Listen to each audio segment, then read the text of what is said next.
We'll see why this man is said to be a paedophile in a moment, but let's examine first how Amaral describes the alleged paedophile based on Nuno Lourenco's description. Didn't look like a tourist, long brown hair down to his collar, cream-coloured trousers and jacket, shoes of a classic style. And it is claimed that he fled in a hired car. Dr. Amaral, who first became aware of this claimed sighting on Saturday the 5th of May, 2 days after Madeleine's disappearance on the 3rd of May, immediately grasped the significance of this sighting, as perhaps was the intention all along. He wrote in his book, "This report reminds us of the individual encountered by Jane Tanner in the streets of Villa de Luz on the evening of Madeleine's disappearance." Let's now examine in depth the statement of Nuno Lourenco and tell his story about a man he suggested was a paedophile who allegedly was taking photographs of young children on a beach and later tried to kidnap his daughter. As we'll see in a moment, the man turned out to be a Polish man from Warsaw named Wojciech Krakowski, on a week's holiday in the area, either with his wife or a lady friend.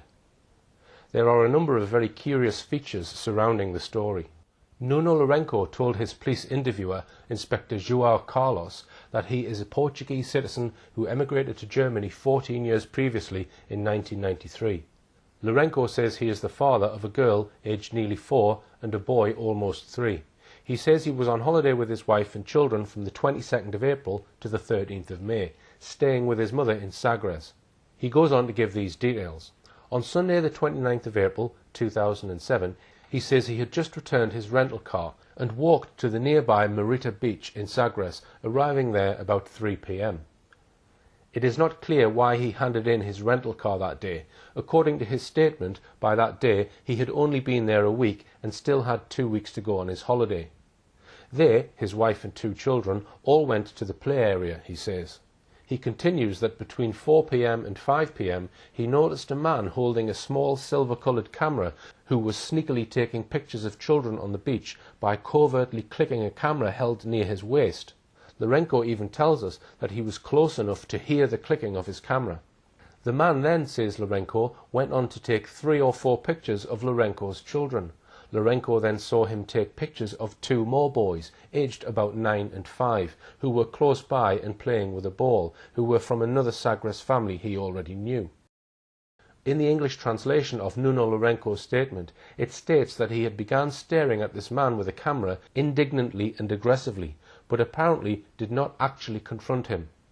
Lourenco adds that before the man left the area, he sneakily took more pictures of all 4 children and of other children, this time with a camera held to his eye. Furthermore, says Lourenco, he also got on his knees in the sand to take additional photos. After this, says Nuno Lourenco, the man left and he did not see the individual and did not again think about the incident. Not only does he say that he did not think about it anymore, but there is no indication that it ever occurred to Lourenco at this point to contact the police.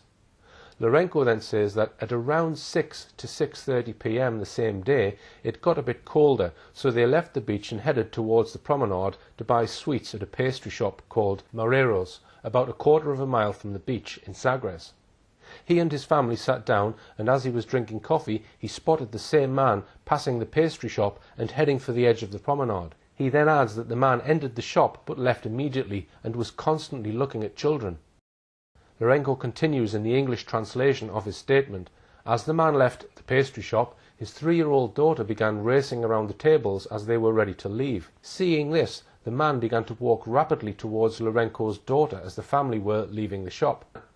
By chance, his daughter stopped next to him as the man appeared to try to stop them from leaving. The man went into the pastry shop once again and left without buying anything. He then went to the back of a local kiosk. Lourenco then says that he has no doubt that the man intended to abduct his daughter. Therefore, he says, he got out his mobile phone and began taking various pictures of the man. He did so in front of the man so that he would clearly see that he was taking pictures of him. Then Lourenco explains to Inspector Carlos that the photo didn't come out on his mobile because he had his finger on the camera lens. Curiously, although he says he took pictures in the plural of this man, he only refers to a photo, singular, not coming out. Another point here, is it common for a mobile phone to fail because of a finger over its lens? Lourenco goes on to explain that the man had left the kiosk area. Lourenco followed him. He noticed that the man was now sitting behind the wheel of a newish grey Renault car. Lourenco, who must have taken a biro or pencil down to the beach with him, and some paper, now tells us that he noted the registration number on a piece of paper. A few minutes later, however, he tells us that he threw this piece of paper into a rubbish bin, or flung it on the ground, he can't remember which, as he didn't think it would be of any further use. Here we have two more points of interest. Once again, despite what he says is this dramatic attempt to snatch his young daughter, he still doesn't even think of contacting the police, nor does he bother to keep the registration number of the car in which the man has driven off. These are more issues that increase one's doubts about the entire story. Then we are told this. Lourenco saw that there was a woman in the passenger seat. He managed to take a photo of the car, which his camera said was taken at 6:08 p.m. on Sunday the 29th of April. At least he didn't have his finger in front of the lens this time. And maybe that's because this time he claims that he was taking a photo on his camera, not on his mobile phone. Yet he told the police nothing in his statement about going to get his camera. Has he now got both a mobile phone and a camera? The car is then said to have driven off in the direction of Sagres Fortaleza. Here are the two photos said to have been taken by Lourenco that evening. It is not possible from this photograph to see if anyone was in the car, but that is Lourenco's story, i.e. that when he took this photograph, Wojciech Krakowski and his wife were both in the car, presumably about to drive off in haste. This would appear to be his only photograph of the entire incident. His daughter, he says, was nearly snatched by a paedophile brazenly taking pictures of young children on the beach. Yet, according to his account, for the next 5 days he does nothing more about the incident. Then Lourenco tells the police about a further incident concerning this man, which he says happened on Friday the 4th of May, the day after Madeleine was reported missing. Reporting this incident to the police the following day, Inspector Carlos records that Lourenco told him as follows. Yesterday, 4th of May, Friday, he went to a rental car agency. The name of the agency was Turinfo and is located in Sagres. It was around 1 p.m. Again, we find Lourenco at a car rental agency. He'd told police that he'd returned a car to the rental agency on the 29th of April. What was he doing at a car rental agency again? Was he now hiring another car? He says that the employee at the rental agency told them to return at 1:30 p.m, at which time the manager would arrive. It seems curious that only the manager could rent out cars. Lourenco says that he proceeded to a bar called Raza dos Ventos, where he ordered a coffee to pass the time. At a later point, looking out of the bar, he saw the same man, as on the previous Sunday, dressed in exactly the same fashion, he says, but without a hat. This man was alone and on foot and then left the area, and he didn't see him again, nor did he see his car. Upon returning home, says Inspector Carlos, Lourenco recounted the story to his wife, who told him to go to the police. This was because his wife had already, earlier that day, heard on the news about the disappearance of Madeleine. Lourenco's daughter apparently bore a striking resemblance to photographs of Madeleine. That very morning, 5th of May, Lourenco contacted the police and told them what had happened. Of the vehicle registration plate, he says he only remembered the partial plate, letters AV and numbers 67. So we are asked to believe the following. 1. That it had not occurred to Lourenco to contact the police before the 4th of May. 2. That as he went to the car rental agency, he happened to see the same man again, this time in a different location. And 3. That only after his wife mentioned Madeleine McCann did he and his wife even think of contacting the police. Even then, he delayed visiting the police until the following day, the 5th of May. The full description of the man Lourenco now gives to Inspector Carlos is as follows. Masculine, Caucasian, with Latin colouring, curly dark brown hair that ran down his neck and in a ponytail, between 35 to 40 years of age, of medium complexion and around 170 to 175 centimetres in height. He did not have any distinguishing marks or signs and did not wear rings or other jewellery. He wore a cream-coloured beach hat. He also wore dark glasses. He wore cloth trousers and a coat/jacket of the same material, which was cream-coloured and was almost the same colour to the hat he had worn previously. His shoes, he thinks, were dark brown, and of the type that need to be shined or polished, i.e. leather. There are obvious similarities between the two descriptions of a man that we've looked at so far, Jane Tanner's Tanner Man, and now Nuno Lourenço's Sagres Man. Tanner Man was dark-skinned, while Sagres Man had Latin colouring, medium complexion. Tanner Man and Sagres Man both described as 35 to 40. Height, Tanner Man 1.7 metres, Sagres Man around 170 to 175 centimetres. Hair, Tanner Man very dark, thick, longer at the back. Sagres Man curly dark brown hair that ran down the back of his neck and in a ponytail. Jacket and trousers, both Tanner Man and Sagres Man were described as wearing jacket and clothes made of the same cloth material, who were wearing light coloured trousers. Tanner Man's jacket was dark, however, while Sagres Man was wearing a cloth jacket. Shoes, both Tanner Man and Sagres Man were described as wearing classic shoes. Both, rather strangely, were described as not looking like a tourist. This description might stem from Nuno Lourenço's reference to Krukowski and his partner, both wearing rather unusual, warm clothing. The striking comparison between the two descriptions is obvious, as Dr. Amaral pointed out so clearly in his book. The stranger, Sagres Man, did not look like a tourist, brown hair down to his collar, wearing cream-coloured trousers and jacket and shoes of a classic style. This report reminds us of the individual encountered by Jane Tanner in the streets of Villa de Luz on the evening of Madeleine's disappearance. Inspector Carlos's report continues. As regards the woman with the individual, as he saw her seated in the vehicle, he can only state that she had short hair which appeared to be white in colour and very shiny. In the sitting position, her head was below the car headrest. She appeared to be skinny and Caucasian. She did not use glasses. He can say no more, as she was difficult to see. When questioned, the witness states that he could recognise the individual in person and from a photograph or sketch.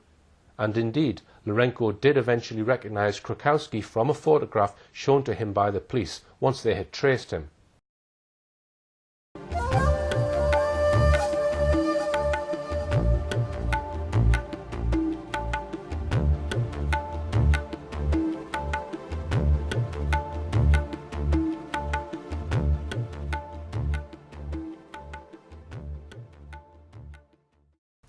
Let's just go back for a moment to the account in Dr. Amaral's book, published in July 2008. Thanks to the father's composure, he managed to take a photograph of the vehicle. It's not very clear and does not allow us to make out the number plate, but we succeed nonetheless in finding the car. The car hire firm provides us with the identity of the driver. He is a 40-year-old Polish man who was travelling with his wife. They arrived in Portugal on April the 28th from Berlin at Faro Airport. They hired a car and stayed in an apartment in Boudens, near Praia de Luz. Unfortunately, on May the 5th at 7 a.m, they had already left, taking with them their camera and all the photographs from their holiday. We asked the German police through Interpol to monitor them as soon as they arrive in Berlin. All the passengers are questioned, but no one has seen a child looking like Madeleine. In Berlin, the couple take the train to return to Poland. Thus, the Polish trail comes to an end. We would like to have seen their photos, but that proved impossible. It's clear from this, then, that the Portuguese police rapidly set about finding the mystery photographer on Moreta Beach in Sagres, who turned out to be the 40-year-old Polish Wojciech Krukowski. Let's take a brief look into the Portuguese police files, what else they managed to establish about Krukowski. The Renault Clio vehicle, registration number 15AV67, was traced to the headquarters of a car rental company, Luz Car Rent-A-Car. The car was rented at Faro Airport on Saturday the 28th of April to Wojciech Krukowski. A hire contract drawn up by Nelson Martins, an employee of the agency, was found. Krukowski and his wife were staying at number 2C in an accommodation block called Edificio Solomar in Ficticia, which appears to be the name of the road in Burgau. The Solomar block was managed by a company called ATB, situated at Main Street, Moreta's Building, Burgau, in the municipality of Vila de Bispo. The police contacted its director, Nuno Felisberto. The apartment actually belonged to Peter and Margaret O, who live in Windsor Grove, Cardiff, Wales. The apartment had not been relet or cleaned after the couple's departure. The key was given to the police in case they wanted to check it, which they did. He had arranged this accommodation via the internet. His reservation email was found. He paid for the accommodation with his credit card. The files tell that Krakowski's vehicle was returned to the hire company on the 5th of May 2007 at Faro Airport and had already been washed and hired out again to one Claire E. at Parque de Floresta in Budens, Vila do Bispo. Further examination of the released Portuguese files show that they promptly and efficiently conducted their investigations, despite the constant smearing of them in British mainstream press which claimed they were incompetent. The further information that the police gleaned from their inquiries included the following. The police contacted several business establishments in the area to determine the comings and goings of the Polish couple. One man, the owner of a beach bar, thought he recognised the couple from the police's description of them. He told the police that 1. He recalled that the couple had lunch and dinner there 2 or 3 times at the beginning of the week. 2. He knows that they are Polish because they spoke about football on the day of the Liverpool-Chelsea match, Tuesday the 1st of May, saying that Liverpool's goalkeeper was Polish. 3. They also discussed Portuguese and Brazilian classical music. The Polish couple knew several performers from those countries. They asked the owner of the bar where they could buy music of this genre. The owner directed them to the FNAC shop at the Algarve shopping centre or to the Chiado commercial centre. 4. They said they would probably go to Lisbon the same day. To the restaurateur, the couple seemed quite atypical of holidaymakers to that place. They paid in cash, the lady was often irritated, and they dressed more formally than you would expect for a summer holiday at a beach. The owner, however, did not perceive any abnormal behaviour from the couple. The police were able to establish that the couple did indeed visit FNAC at the Chiado Commercial Centre on the 2nd of May 2007, where they bought 2 comedy musical CDs, paid for with a credit card, the same one used to pay the Luz Car Rent-A-Car company for the hire of the vehicle, registration 15AV67. The police seized the CCTV and extracted a still photograph of the Polish couple in the shop. Finally, the Portuguese police contacted Interpol in Germany and Poland. This is the information they received. From Interpol Germany, information was sent to Warsaw for them to trace and interview the Polish couple. Air Berlin said that Poles used the connection route via Berlin because there were no direct flights to and from Portugal/Faro. There were no suspicious reservations pertaining to children. Passengers in seats around the Krakowskis were shown pictures of Madeleine. All said that the couple was not accompanied by any child. From Interpol Warsaw, at 7:10 a.m. on Sunday the 6th of May, the Polish police interviewed the couple in their home apartment, which was searched. Madeleine was not found. They had left Berlin by train at 9:22 p.m. on the 5th of May and arrived back in their home at 6:45 a.m. It appears that the police did not check the couple's cameras. Before we move on, we are surely entitled to query why Nuno Lourenço does nothing about his child having been nearly kidnapped for several days, then only bothers to contact the police moments after Krakowski takes off heading back to Poland. And as we've seen, Lourenço's sighting has a dramatic impact on Dr. Amaral and his team. They act instantly, clearly thinking that must be the same man that Jane Tanner saw. Here I must ask the question, was this so-called sighting a complete setup? Suppose there never was an abduction. Suppose that Madeleine died much earlier than the alleged abduction and they needed a cover story. What better than to have 2 separate people, Jane Tanner and Nuno Lourenço, with 2 near-identical descriptions, to give to the police soon after they report Madeleine missing? Could Nuno Lourenço and Jane Tanner both have based their descriptions on Wojciech Krakowski? Were they both handed the same script? I suggest that this scenario is probable. Is it possible that when Lourenço made his dramatic claims to the Portuguese police, he already knew, 1, that Jane Tanner had already made a statement about a man seen with a child on the evening of the 3rd of May, and 2, that Krakowski was already on a plane back to Poland? I suggest he may have made the whole story up. I suggest he went to the police with one tangible piece of evidence, namely a photograph of Krakowski's hired car, and knew the police would soon be able to trace Krakowski. I suggest the alleged attempted kidnapping incident was a fabrication. If so, could this fabrication have been instigated by those closer to the Madeleine incident? Was a story cunningly built with Krakowski as the perpetrator? If so, it succeeded. The Portuguese police were fooled. It seems crystal clear that Krakowski and his lady partner had nothing whatsoever to do with the reported disappearance of Madeleine McCann.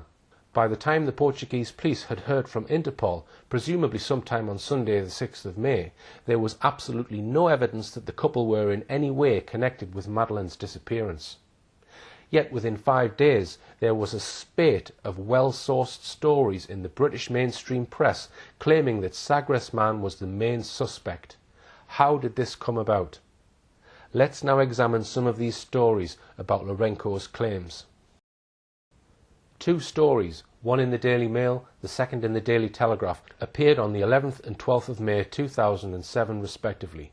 The first was headed, "Did Madeleine's abductor target her after family's visit to remote village?" Here are some extracts from it. Madeleine McCann and her family visited the same remote village where a suspected paedophile was chased away for photographing young girls, it has emerged. It may have been the moment her abductor first laid eyes on the 3-year-old, who was snatched from her bed 3 days later.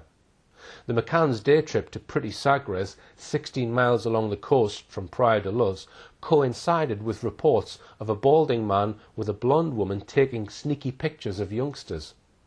The sinister couple have become prime suspects in the hunt for missing Madeleine. A holidaymaker grew suspicious of them after the man began secretly snapping youngsters on the beach. When challenged, he fled in a car with the woman. Officers have now officially ended the ground search for missing Madeleine and are concentrating on evidence from witnesses. The McCanns are believed to have visited Sagres, which is on the country's southwest tip and effectively the Land's End of mainland Europe, on Monday, April the 30th. A shopkeeper in the town said she remembered them well. She said, "On the road into the town, Kate was holding Madeleine's hand. On the other side of the road was Jerry with a baby buggy. I remember thinking it odd to see him with a baby buggy because I thought the little girl was too old to need one." She said it was the same day as the stranger taking photographs, although other witnesses said that happened 2 days later.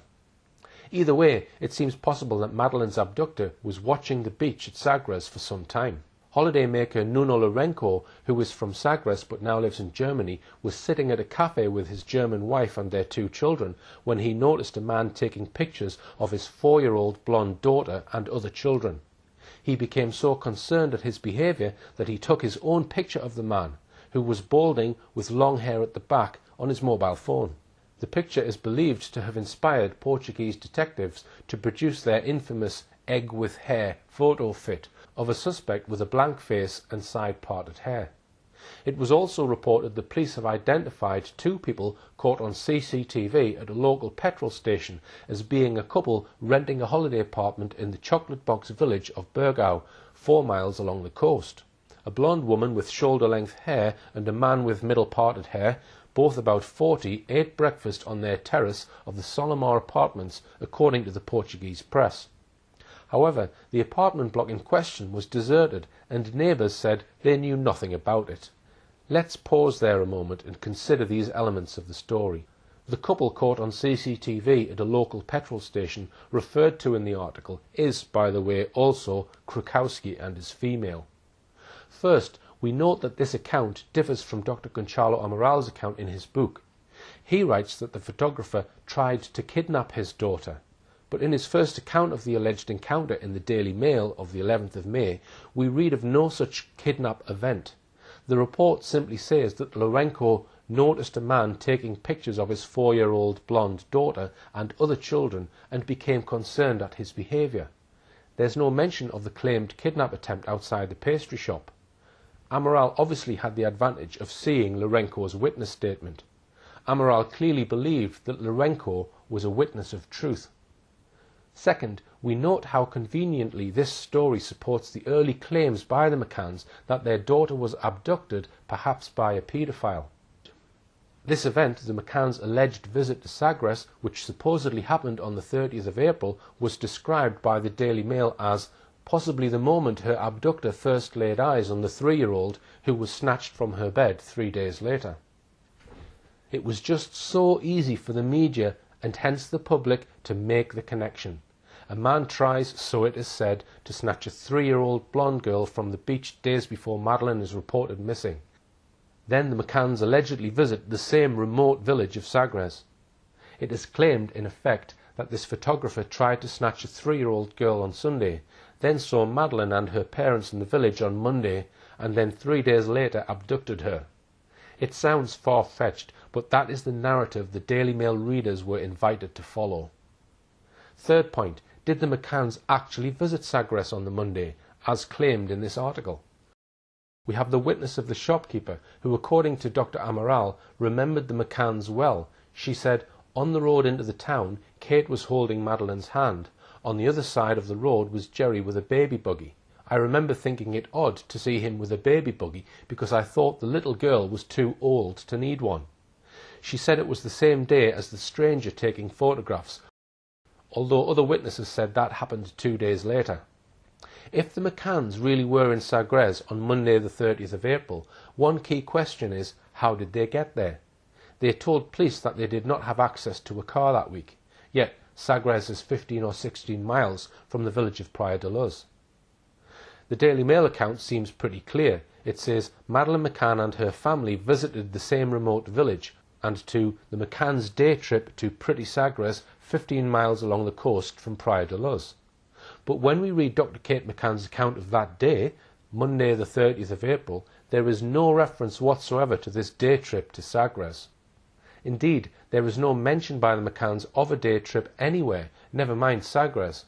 On the contrary, the creche records kept by Mark Warner show quite clearly that all 3 children, Sean and Amelie and Madeleine, were in their creche that day. So these accounts seem impossible to reconcile. Whoever was the source for this story states the McCanns were in Sagres on Monday the 30th of April.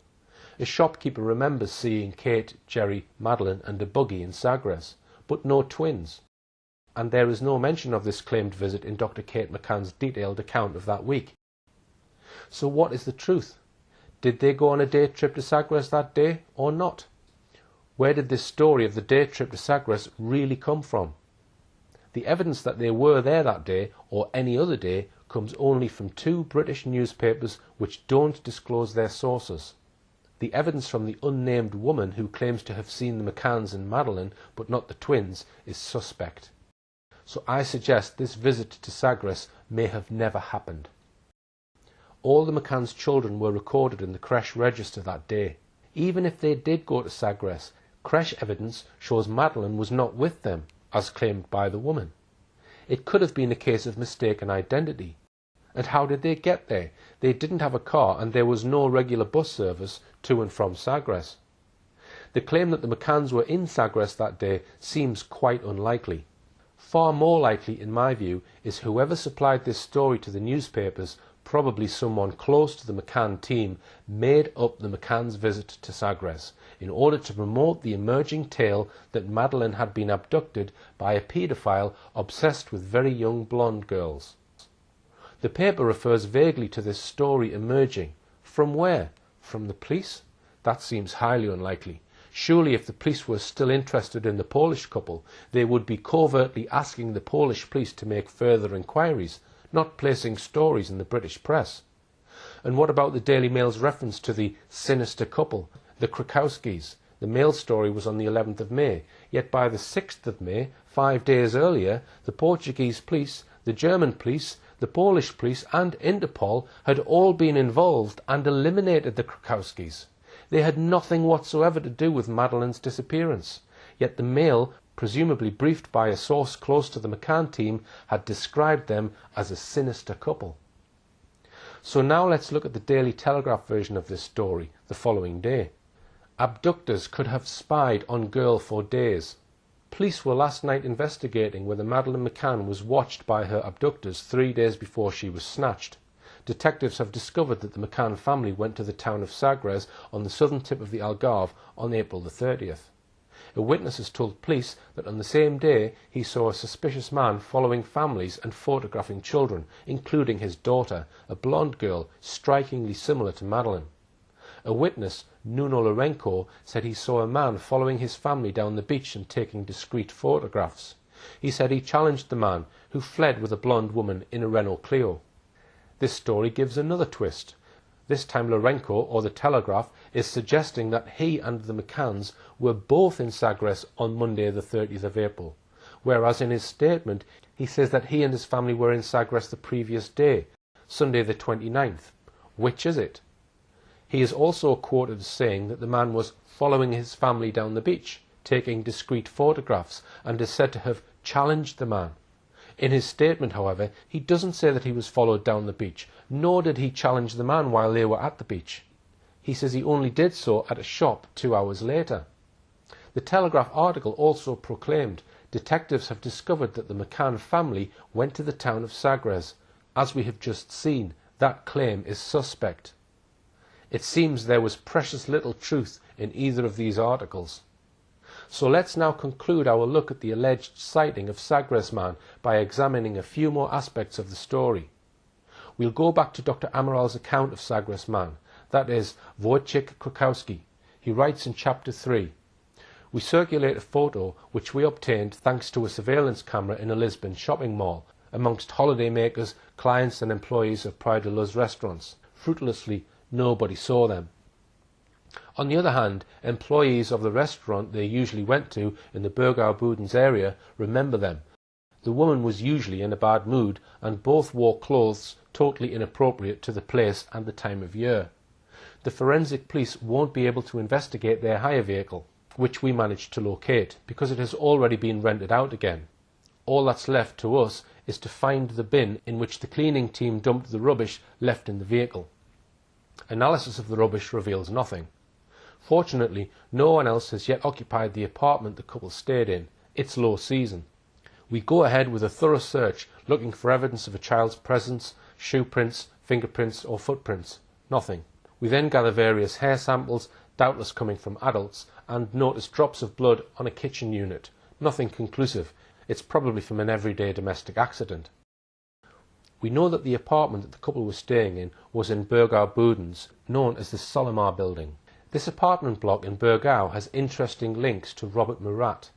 His father's company actually built this block, and there are suggestions that the company, ATB, also continues to manage the block to this day. In addition, we know that Robert Murat's uncle, Ralph Everley, provided the CCTV footage to the Portuguese police of the Polish couple visiting his beach bar in Burgau. This is another connection with Murat.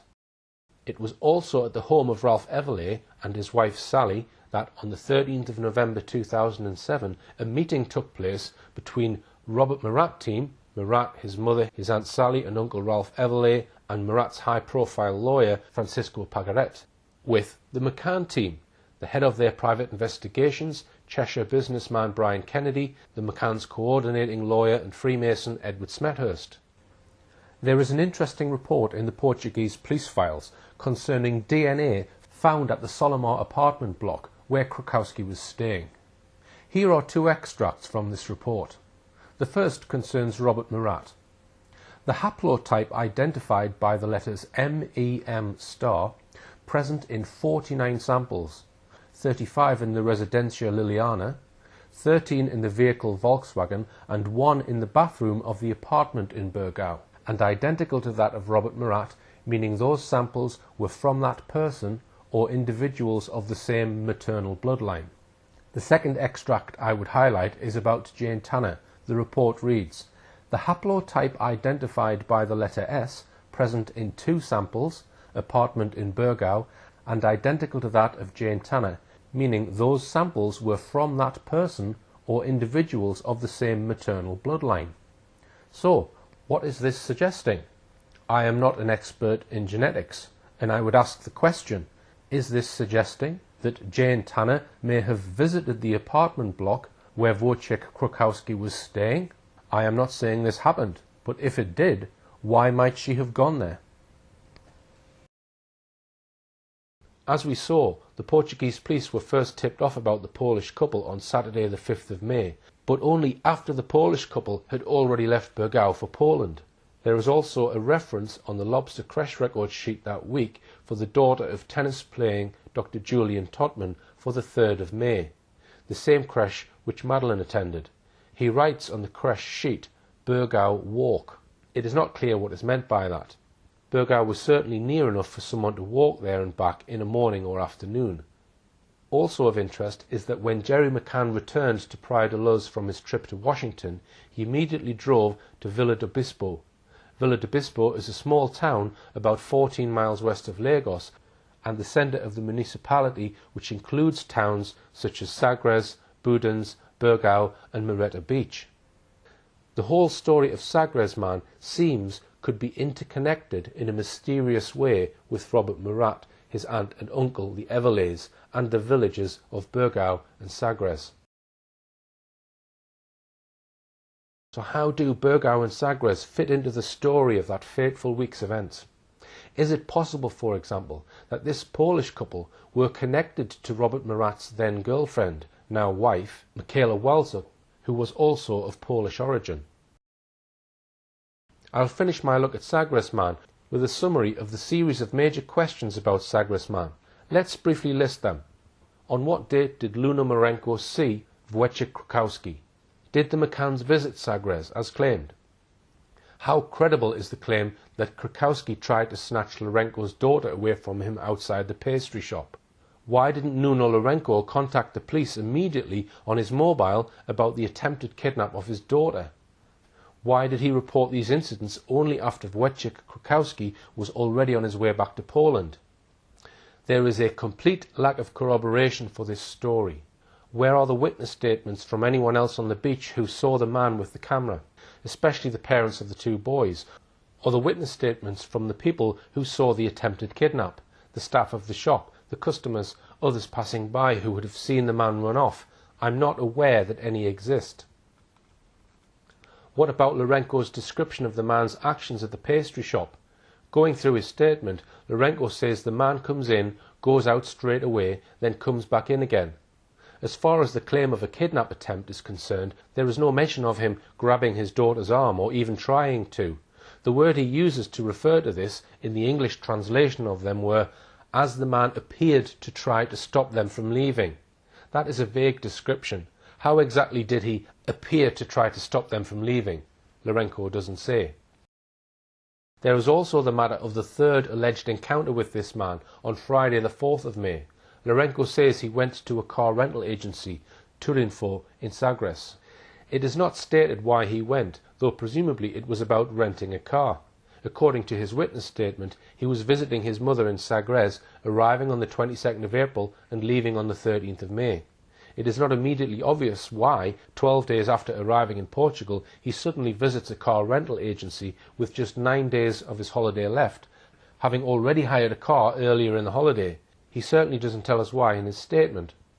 He says he sees the same man in Sagres. This is odd. We have established that the Polish couple were staying in the Solomar apartments in Burgau, which is some distance away from Sagres. Why, when at the beginning of the week Wojciech Krakowski had practically been chased out of Sagres, had a photo of his face taken outside a pastry shop and been photographed in his car, would he contemplate revisiting Sagres on the last day of his holiday? It is hardly a rational thing to do.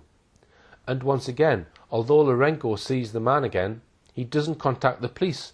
He only does so a day later. In my judgment, these concerns, and I've mentioned 11 separate issues altogether, raise serious doubts about whether any of Lourenco's story can be believed. To my knowledge, no other local people or tourists can be found who could confirm any of Lourenco's claims. The only other evidence we have about the couple's activities that week comes from a barmaid at the beach bar owned by Robert Murat's uncle, Ralph Everley. It amounts to this. The man talked about Liverpool-Chelsea football match on Tuesday the 1st of May. His wife looked irritated some of the time. They talked about their love of Portuguese and Brazilian comedy music. And the Polish couple went to a local music shop in the Algarve on Wednesday the 2nd of May. They dined several times at Ralph Everley's beach bar, and that's it. The claim that the Polish man may have seen Madeleine with the McCanns at Sagres fails because from the evidence available, it looks like the McCanns may have never went there. That claim by the mystery shopkeeper who says she saw Kate holding Madeleine's hand with Jerry McCann on the other side of the road with a baby buggy also seems doubtful. In his book, Dr. Amaral complains that on Sunday the 6th of May, the day gets off to a difficult start with bad news from Poland. From all accounts, the police badly misinterpreted our request for collaboration. All they did was approach the couple and verify that Madeleine was not with them, but they didn't seize either their photographic equipment or the photos taken during their holiday. Another lead that remains pending. Perhaps it would have led to the discovery of a paedophile ring. Well, if Amaral had had the benefit of the 7 years more knowledge of the twists and turns in this case that we have all had since he was booted off the inquiry, perhaps not. Wojciech Krakowski can hardly be considered a potential paedophile on the slender basis of Nuno Lourenco's tales. Maybe if Amaral could have a look again at all the evidence about Sagresman, he might now consider that he and his men may have been tricked by what looks like it could be a fabricated sighting. To sum up, the whole story of Sagresman is shot through with significant contradictions and mysteries. There is no credible evidence to my knowledge that the Polish man was photographing anyone, still less that he tried to kidnap anyone. Was this a fabrication designed partly to put the Portuguese police off the scent and also to give an exciting news angle on Madeleine's abduction to the hungry British mainstream media? They certainly are burying this story.